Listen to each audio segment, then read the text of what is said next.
ગાયના સાણનું લેપન કરવામાં આવે, ગાયનું સાણ ત્યાં લીપવામાં આવે.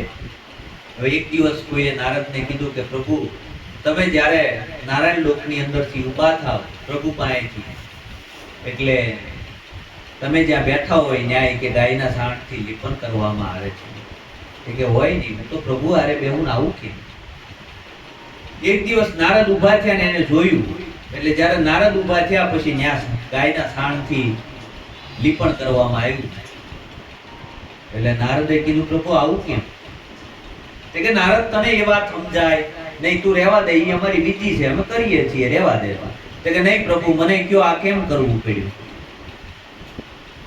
કે નારદ, તારી પાસે ગુરુ નથી, તારી માથે ગુરુ નથી. જો ગુરુ વિનાનો નુગરો કહેવાય, અને નુગરો છે ને એટલે નુગરા હોય એની પાછળ આ કરવામાં આવે, એટલે તારી માથે ગુરુ નથી ને એટલે.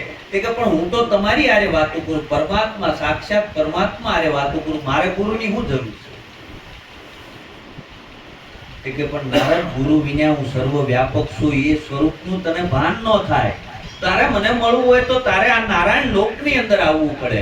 હું તો સર્વ વ્યાપક છું, મારા આ સ્વરૂપનું તો તે દર્શન કર્યું નથી.